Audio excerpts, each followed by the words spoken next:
A plataforma de governo é muito ligada à educação. Sim. Qual é a solução da educação no Brasil ser uma educação de qualidade? Então, deixa eu só esclarecer uma coisa que é importante. Eu não sou candidato a governador, nem a presidente, né? A deputado estadual. O PSOL tem uma plataforma. Eu, como deputado, o que eu vou fazer? Eu vou lutar para tentar implementar isso lá na Assembleia, através de projetos de lei, fiscalizar o governo e cobrar isso, que eu acho que é o melhor para o país. A educação é o melhor caminho. É a solução da nação? Não seria a solução, mas é o caminho importante, é um tripé, é uma base importante, porque sem ela as coisas ficam muito difíceis. Porque, por exemplo, você começa a fazer uma política industrial voltada para a geração de emprego e para ter tecnologia gerada no próprio país. Você vai precisar de gente, né, para trabalhar nessas empresas, né? Vai precisar de engenheiro, vai precisar de tecnólogo, programador, vai precisar de muita coisa. Então, se você não tem um sistema educacional, você vai fazer o quê? Ou você importa, a Europa fez isso, os Estados Unidos também fez depois da Segunda Guerra.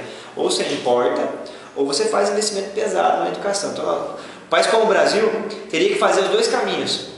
Importar, como nós estamos importando agora engenheiro químico, né? Está faltando por conta do levante que deu aí da indústria química no país. E também estamos com falta de engenheiro na área da construção civil. Então vai ter que importar já, né? Então, se a economia começa a crescer rápido, você tem que fazer os dois processos. De um lado, trazer gente que tenha conhecimento nessa área para você poder aprender esses conhecimentos, e de outro lado, ter investimento pesado em tecnologia para você poder ter engenheiros nacionais voltados para essa área. Então, a educação, isso é fundamental para você dar continuidade, porque você pode ter um surto de crescimento. O governo faz investimento pesado, gera bastante emprego. Só que se você não tem um sistema educacional bom, isso tem fôlego curto, você não consegue manter esse processo. Então, tem que ter um sistema educacional importantíssimo ter. Nós temos 3 sistemas que são os melhores da América. Isso é a Fundação Lehman, que fez um estudo sobre isso. É uma fundação conservadora ligada ao Partido Republicano dos Estados Unidos. Canadá, alguns estados dos Estados Unidos e Cuba. O que tem em comum esses sistemas? A criança fica em tempo integral na escola, o professor é extremamente valorizado, né? Poucos alunos na sala de aula e participação da sociedade. Entendeu? É isso que tem. Isso o Brasil não tem. Não tem. Então nós precisamos caminhar para isso. Então, eu era da Movimento Antigo, na época a gente fez o Plano Nacional de Educação, que era para aumentar dos 4% para 10% de investimento em 10 anos, de forma progressiva. Isso foi feita uma contraproposta por um deputado, que é o Nelson Marquesano, do PSDB na época, e aí para 7% em 10 anos. Tudo bem, foi aprovado. O Fernando Henrique vetou, aprovou a parte teórica do plano, mas vetou a parte do gasto. E o Lula mantém os vetos até hoje. Está lá no Senado os vetos, lá, o Plano Nacional de Educação. Então, assim, um país que não aumenta os gastos com a educação, não tem jeito, entendeu? Aí tem que fazer essas coisas. Aí vem o fiscal pra cá, vem com meia dúzia de vagas, entendeu? É tudo... aí vai fazer expansão no ensino superior, em vez de fazer na pública, que é onde faz pesquisa e extensão, faz na privada, que não faz pesquisa e extensão. A universidade privada no Brasil são pouquíssimas que fazem pesquisa e extensão, porque é uma parte caríssima, né? Porque você mantém um menino lá, fazendo 5 anos fazendo uma pesquisa, e pode ser uma pesquisa que não vai para lugar nenhum, né? Pesquisa tem muito disso, e é muito caro. Então as universidades privadas não querem fazer.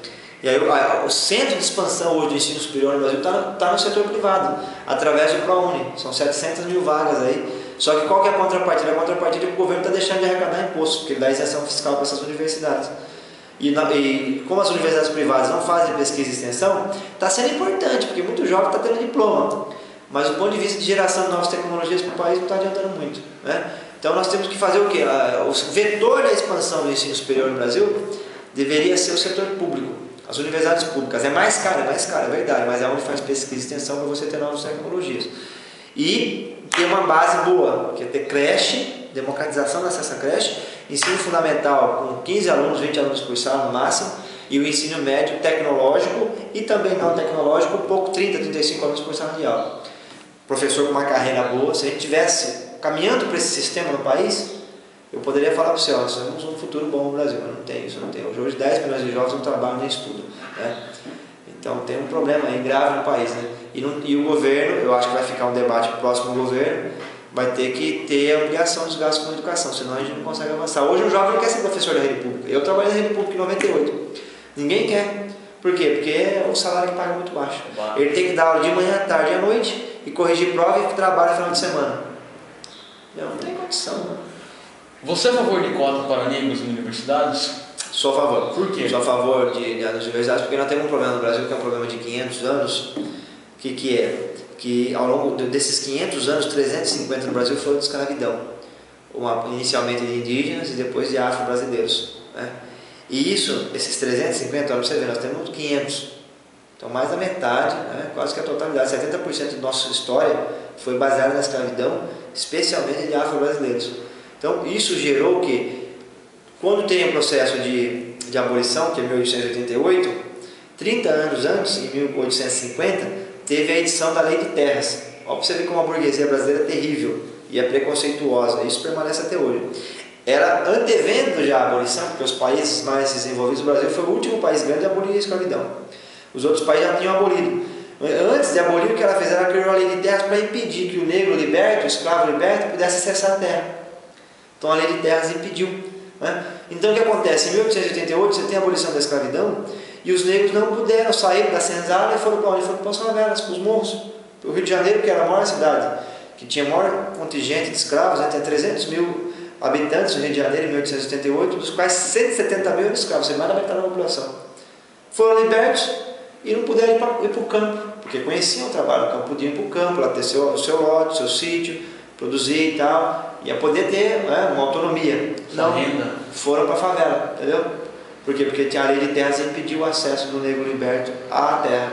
E o Brasil tinha muita terra naquela época. Alguns só que com muita luta conseguiram.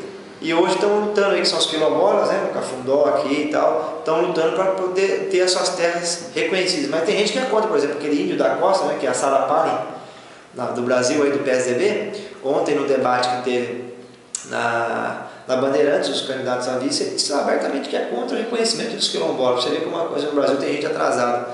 E os quilombolas até hoje estão lutando para ser reconhecidos, mas são pouquíssimos. Então, ficaram à margem da terra.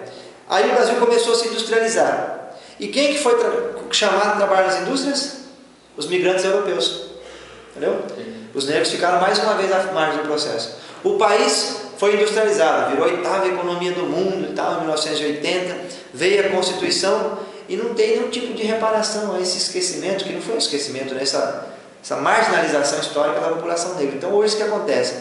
Grande parte dos pobres no Brasil são famílias negras, né? Esse problema social virou um problema cultural. Como grande parte das famílias sem renda no Brasil são negros, não é? Acabou que gerando também um preconceito racial. E aí, é claro, por exemplo, você vai no shopping como Esplanada em Sorocaba, você não vê uma menina negra lá atendendo em nenhuma loja, né? E nem um jovem negro, porque o problema social acabou desembocando num problema cultural. Então, como os negros não tiveram acesso a nenhum tipo de bem, né, acabaram que não tendo condições de se organizar na sociedade para reivindicar a presença nos meios de comunicação, a presença na moda, a presença na cultura, né? E só nos anos 80, com o processo de democratização, que o movimento negro se organizou no Brasil e hoje está muito forte, está debatendo essas políticas, né? Esses dias eu vi um âncora do Jornal Nacional Negro, isso é importante, pô. No nosso país 50% da população é afrodescendente, entendeu? Tem menos negros no Brasil, nos programas de televisão, do que na Alemanha. A Alemanha, que é 90%, quase a totalidade do país é branco, né? Então é uma questão, você tem um programa como, por exemplo, da Xuxa, que durante 20 anos, né, formou uma parcela enorme das nossas crianças, né, que só tem a Xuxa branca e todas as paquitas brancas, entendeu? Você imagina a dor para uma menina negra, entendeu? Ver as referências todas brancas, entendeu? Então isso gerou um preconceito cultural, e aí ele está na sociedade. Esses dias um negro em Osasco, né, que tinha um carro bom, me parece que era uma EcoSport, eu lembro agora, eu denunciei isso na Comissão de Direitos Humanos. Foi ao Carrefour com a sua família fazer compras, a mulher foi fazer as compras, ele ficou no carro, o segurança veio e acusou ele que estava roubando o carro, agrediu-lhe, levou ele a uma salinha lá, ficou horas na salinha, entendeu? Então, essa marginalização histórica desembocou num preconceito. Forte preconceito. Forte preconceito, escondido, né? Mas tá aí. Quem nunca ouviu piada em relação a isso? Então, assim, precisa ter uma resistência a isso. O Estado brasileiro precisa intervir nessa questão, porque não dá para deixar que uma parcela da população nossa sofra essa dor moral terrível, né? E essa, inclusive, essa dificuldade de conseguir emprego. Um jovem negro e um jovem branco, na hora de conseguir emprego, tem uma tanto é que o DIEESE faz levantamento, aí uma mulher negra e uma mulher branca que fazem a mesma função, a mulher negra chega a ganhar 50% menos. E o homem negro e o homem branco também tem diferença do que ganha. Então é preciso que o Estado intervenha nesse processo. Para estabelecer a igualdade, é preciso fazer a desigualdade. Não tem estatuto da criança para proteger a criança? Não tem estatuto do idoso? Então você tem que fazer. Então existe uma desigualdade no Brasil que foi historicamente construída, Hoje é cultural também, não é só social, e o Estado brasileiro precisa reconhecer isso. Então, as políticas de reparação, né, as políticas de ação afirmativa para a comunidade afrodescendente no Brasil é muito importante. Elas não vão durar a vida inteira, por um período, depois que você faz esse resgate histórico, elas deixam de existir, mas elas precisam acontecer ao seu favor por conta disso. Fui inclusive autor de um projeto de lei aqui em Sorocaba, que estabeleceu o feriado do Zumbi dos Palmares, que é para fazer essa... A gente precisa conhecer essa história, fazer essa reflexão, entendeu? O jovem principalmente precisa conhecer essa história, para que a gente possa fazer um encontro, porque o Brasil é um país que não dá para... Se não tiver preconceito racial aqui no Brasil, que é um país que tem pouco, viu? A gente tem pouco, é mais social, né? Se a gente conseguir, a gente consegue dar um exemplo no mundo de democracia, né? Um país multicolor. Você veja, depois do Japão, o lugar que tem mais japonês é o estado de São Paulo, entendeu?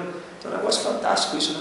Tem os indígenas, tem os afro-brasileiros, os migrantes europeus, então é tudo colorido. Você vai no chinês, lá o chinês é tudo igual, o Brasil é tudo diferente das pessoas. Então isso é bacana, é democracia, é mesmo legal, é diferente o país. O grande Darcy Ribeiro passou a vida inteira dele defendendo isso. Eu acho que é uma herança que deixou pra gente importante aí de fazer uma democratização não só do voto, mas democratização de acesso ao emprego, educação, de oportunidades, das questões raciais, você poder ver um filme, por exemplo, uma novela e ter os atores representarem o que é a pluralidade no Brasil, ninguém ser mais ou menos subrepresentado. A novela da Globo, acho que foi ano passado, que foi a atriz Thaís Araújo, foi a primeira protagonista negra de uma novela. Importante. Passados 60 anos da televisão brasileira. Desde a antiga Tupi, né? Agora, isso é fruto do quê? É porque a pressão na sociedade está aí, entendeu? O STF está discutindo essa questão, o Supremo Tribunal Federal, tem muitos projetos nesse sentido, e é importante que isso seja discutido. O que não dá é para dizer que o problema não existe, né? Fazer a política do avestruz, né? Tem muita gente que faz isso, acho que quer esconder o problema. Esse Índio da Costa, meu vice do Serra, é lastimável a posição dele, né?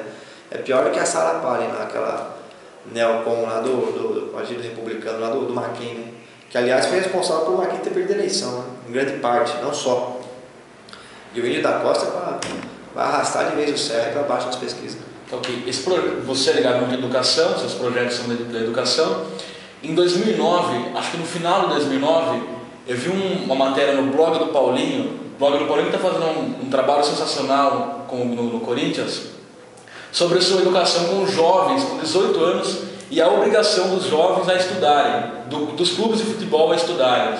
Conte-me um pouco desse projeto maravilhoso. Olha, esse é um projeto... Falando de futebol do blog. Então, esse é um projeto importante porque, na verdade, sim, eu elaborei um projeto que era para todas as modalidades esportivas. Aí o projeto ele foi desidratado lá na Assembleia, porque, com análise até que eu concordo, as outras modalidades não tem muita estrutura, né? Às vezes não tem nem campeonato que funciona de forma permanente. A modalidade que tem a maior estrutura é o futebol e é a mais popular no país. Então, acertar por aí já começaria a dar um exemplo para as demais. Então aí nós acabamos concordando em manter só em torno da questão do futebol. E aí nós conseguimos aprovar. Qual que é a história do projeto? A história é a seguinte: em 2008 eu recebi uma pesquisa dando conta de 2 pesquisadores da Universidade Federal de Minas Gerais que 30% dos jogadores do Campeonato Brasileiro da Série A não tinham sequer concluído o ensino fundamental. Então você veja que o esporte mais popular no Brasil, que é até cultural, na sua modalidade mais importante, que é o futebol, na sua vitrine, que é a Série A do Campeonato Brasileiro, 30% dos jogadores não tinham concluído o ensino fundamental. Então você veja que tragédia para nós. E aí o que acontece? Muitos jovens aí, menores de 18 anos abandonam os estudos para ver se conseguem ser um Neymar, né? O Neymar e tem o Neymar, os dois aí, né? E de cada 1000, apenas um consegue um contrato profissional, que geralmente é o contrato de salário mínimo. Porque desses 1%, 0,01 consegue um contrato com um clube grande, né? E desses 999 que tentam então ser jogador profissional, grande parte desses jovens, se não quase a maioria, abandona os estudos. E aí não consegue ser um jogador profissional, entra na marginalidade, né? Fica aí nos empregos precários e tal, acaba que não tem uma cidadania plena, né? Porque a educação, quem não tem educação dificilmente vai conseguir ter uma cidadania plena.